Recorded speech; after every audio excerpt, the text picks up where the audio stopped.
रात्र मैंने सब कुछ त्याग दिया, फिर भी मेरे साथ माया ने साथ नहीं दिया। परिवार वाले साथ तुम्हारा कब तक देते हैं, केवल शमशान तक कोई भी किसी के साथ नहीं जाता। अब तो राजा जनक बड़े व्याकुल हैं। ऋषियों ने कहा ऐसा करो तुम्हारी रानी सोने का हल मिलाकर बनवा करके जब चलाओगे तो तुम्हारे नगर में वर्षा जरूर हो जाएगी।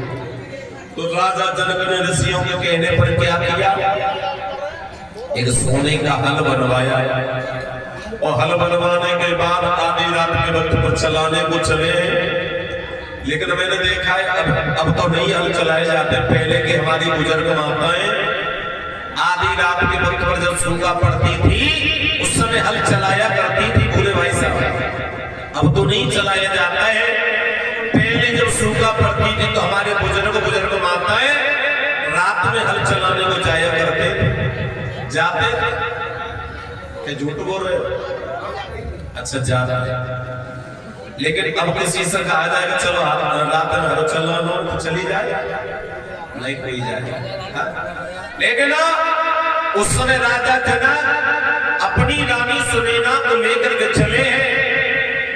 वो कैसे जा रहे हैं? पहले के बुजुर्ग लोग जब हल चलाया करते थे उस समय के गीत गाते थे। तो कौन सा गीत गाते थे गौर करेंगे इसी वक्त।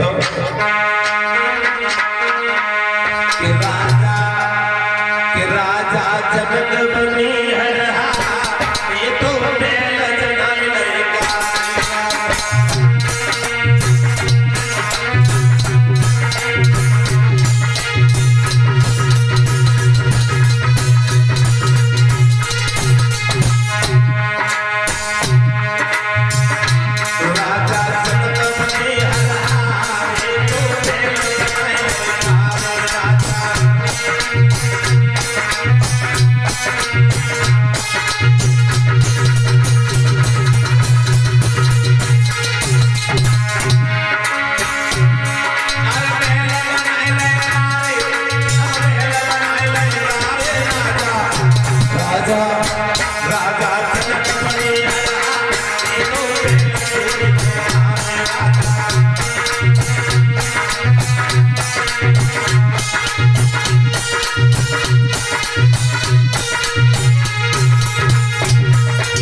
राजा जनक बने हरहारे, सोने को हरला बनो चांदी के पनिहारे, और रेशम को जम चंदन को जम जुआला वो रेशमल के नारे, राजा जनक बने हरहारे। अब आधी रात के वक्त पर जब हल चला रहे हैं राजा रानी, लेकिन हुआ क्या कि हर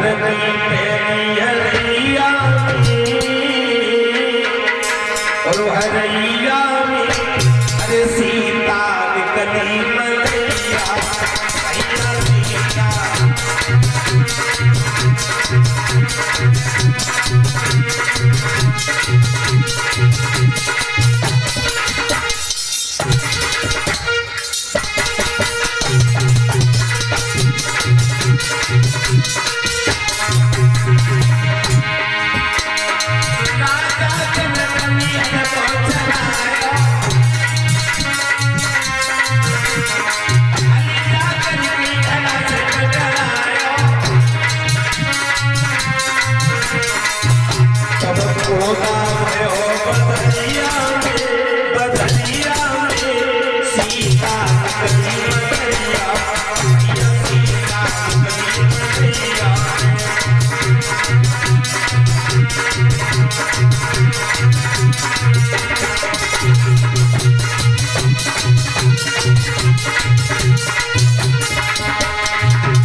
राजा जनक मैया सोने ना तो सोने का हल चलाना, उसी समय आंधी तूफान।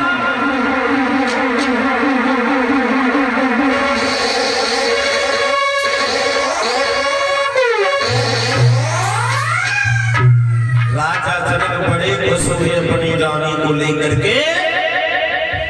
जैसे ही मिट्टी को हटा करके देखा तो क्या निकला परीक्षित महाराज, एक कलश, और कलश को खोल करके देखा तो उसमें कन्या निकल के आई। जब कन्या निकल के आई, राजा जनक बड़े खुश हुए, वाह हमारे आंगन में कोई कन्या नहीं थी, लेकिन भगवान ने हमें कन्या दे दी। बोल गोविंद भगवान की। लेकिन आपको बताएं एक बात, कुछ लोग कहते हैं कि हमारे घर में 4 बेटियां आई, बेटी इस दुनिया में आती है अपना भाग लेकर के आती और जाती, तो अपना नसीबा लेकर के जाते, किसी का कुछ लेकर के नहीं जाती। मुसलमान भाइयों की आपने सुना, बेटियां उनके घर में 1000 क्यों ना हो, बेटा 1000 क्यों ना हो, उनसे पूछ लो तो के बच्चे सब अल्लाह की देन है, कहते ना सब खुदा की देन है, हमारा कुछ नहीं है। वास्तव में अल्लाह की देन है, भगवान देता है, भगवान ही सारे काम कराता है। गोविंद भगवान की। हमारे हिंदू के घर में कोई लगा हो जाए तो अगर पेट में पीड़ होने लगता है तो है तो कहां से लाऊं, कैसे करेंगे, कैसे ना करेंगे, उनके घर में बाहर हुए तो कभी ना। हमारा हिंदुस्तान में मर जाएगा लेकिन कमाई करने नहीं जाएगा। घर में भूखो बैठो रहे, उनके बच्चे डलिया लेकर के बेच जाएंगे, लेकिन भूखे नहीं मरेंगे। जमाना विचित्र है। अरे अपने काम करने में कोई चोरी नहीं है, पागल बन के कमाओ, राजा बन के खाओ। बोल गोविंद भगवान की।